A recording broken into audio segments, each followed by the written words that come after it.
सुंदर पत्नी, बेरोजगार पति और धनवान पड़ोसी। यह कहानी एक पीड़ित पति राजू, सुंदर पत्नी रूपा, धनवान पड़ोसी रोशन और 9 वर्ष की लड़की दीपा की है। सभी नाम काल्पनिक है। राजू और रूपा का परिवार शहर में रहता था। रूपा संपन्न परिवार में पैदा हुई थी, जबकि राजू गरीब परिवार में। राजू अग्री जाति में पैदा हुआ था, जबकि रूपा पिछड़ी जाति में। पढ़ाई के सिलसिले में दोनों एक दूसरे के नजदीक आए। रूपा बहुत ही सुंदर लड़की थी। उसकी सुंदरता के कारण ही राजू रूपा के करीब आया था। दोनों एक दूसरे की ओर आकर्षित हुए और अंततः शादी करने का फैसला ले लिया। दोनों के माता पिता शादी के लिए सहमत नहीं थे, परंतु दोनों अपने शहर से हजारों किलोमीटर दूर भागकर शादी कर लिया और वहीं एक कमरा लेकर रहने लगे। पत्नी काफी सुंदर थी और पति बेरोजगार था। दोनों की उम्र भी कम थी। बेरोजगार पति रोजगार की तलाश में था। उसे नहीं मालूम था कि उन दोनों के जीवन में भारी मुसीबत आने वाली है। दरअसल दोनों दंपत्ति जिस मकान में रहते थे, उसके बगल में रोशन नामक एक धनवान युवक रहता था। वह दोनों के गरीबी का लाभ उठाकर पहले रूपा के नजदीक आया और अंततः वह इतना नजदीक आया कि रूपा और रोशन के बीच गोपनीय कुछ भी नहीं रहा। राजू दिन भर काम करके शाम को घर लौटता था। उसे रूपा और रोशन के संबंधों की कोई जानकारी नहीं थी। इसी बीच रूपा एक बच्ची दीपा की मां बनी।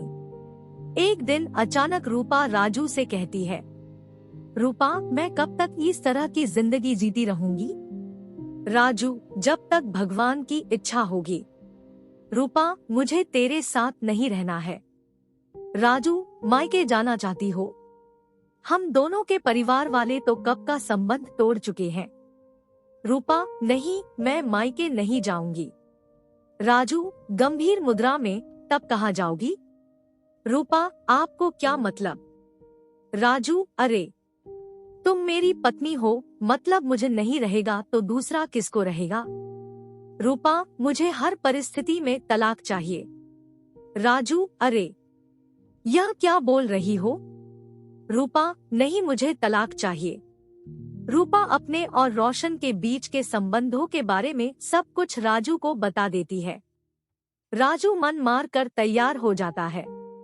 दोनों वकील के पास जाते हैं और सहमति से तलाक की अर्जी डालते हैं। कुछ दिनों बाद तलाक मिल जाता है। तलाक के तुरंत बाद रूपा रोशन से शादी कर लेती है और अपने घर से निकलकर अपने 1 साल की बेटी के साथ रोशन के घर चली जाती है। रूपा की गरीबी अब दूर हो चुकी है। वह चूड़ियां खनखनाती है, फिल्मी गीत गुनगुनाती है, काफी खुश है। वह अपनी बेटी को राजू की तरफ झांकने भी नहीं देती है। राजू को रहा नहीं जाता है। वह एक दिन रूपा के पास जाता है। रूपा, क्या बात है? राजू, कुछ नहीं, यह कमरे की चाबी है जिसमें हम दोनों कभी साथ साथ रहते थे। मैंने मकान मालिक को महीने भर का किराया दे दिया है। ऐसे तो तुम धनवान व्यक्ति की पत्नी हो गई हो, परंतु फिर भी मेरे कमरा में यदि दीपा के काम की कोई चीज हो तो निकाल लेना। मैं अब दूसरे शहर में जा रहा हूँ। मैं नहीं चाहता हूँ कि दोनों का दाम्पत्य जीवन में मेरे कारण कोई परेशानी हो। हाँ, एक बात, मेरी बेटी का ख्याल रखना। रूपा, चिंता करने की कोई बात नहीं है तुमको। दीपा तुम्हारी बेटी नहीं है। दीपा के बायोलॉजिकल पिता रोशन है। राजू, मैं अब कुछ बोलने लायक नहीं हूँ मैडम। मैं अब जा रहा हूँ। राजू शहर छोड़कर लगभग 2000 किलोमीटर दूर बिल्कुल एक अनजान शहर की ओर रुख करता है। राजू के जाने के बाद रूपा अपना मोबाइल नंबर, ईमेल सब बदल देती है ताकि राजू से उसका कोई संपर्क नहीं रहे। अनजान शहर में राजू को एक अच्छा काम मिल गया। राजू का बॉस राजू से खुश रहता था। राजू की जिंदगी पटरी पर लौट चुकी थी। बॉस द्वारा एक शादी का प्रस्ताव भी आया था, परंतु राजू इनकार कर दिया था। कुछ वर्षों के कठिन मेहनत के बाद राजू ने उस शहर में अपने लिए एक छोटा सा मकान भी खरीद लिया था। इस प्रकार राजू और रूपा के बिछुड़े 07 वर्ष हो चुके थे। 07 वर्षों बाद राजू के मोबाइल पर एक कॉल आता है। वह कॉल किसी और की नहीं बल्कि रूपा का था। रूपा की आवाज सुनकर राजू को विश्वास ही नहीं हो रहा था कि यह वही रूपा है। दोनों में कोई बात नहीं हो रही थी क्योंकि रूपा केवल रो रही थी।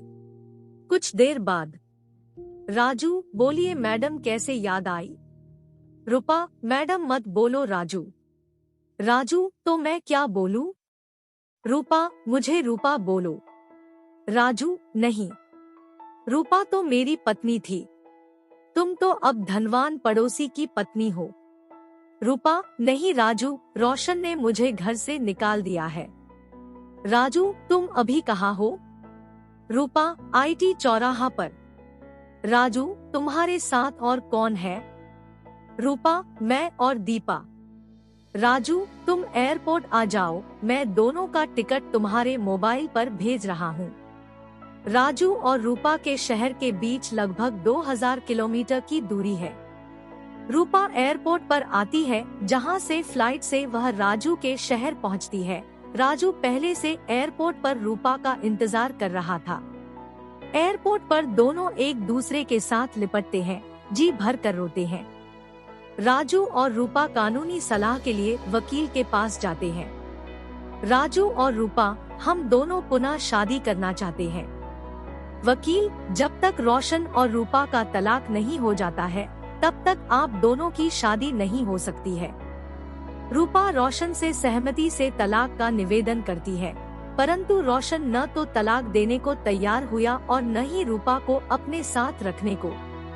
रूपा को तलाक की अर्जी न्यायालय में प्रस्तुत करना पड़ा, जो अभी न्यायालय में लंबित है। दीपा, रूपा और राजू साथ साथ तो रह रहे हैं, परंतु कानून के नजर में रूपा राजू की रखैल है और दीपा राजू की वैध बेटी भी नहीं है। अपने ही गलत निर्णय के कारण आज रूपा पत्नी से रखैल हो गई है।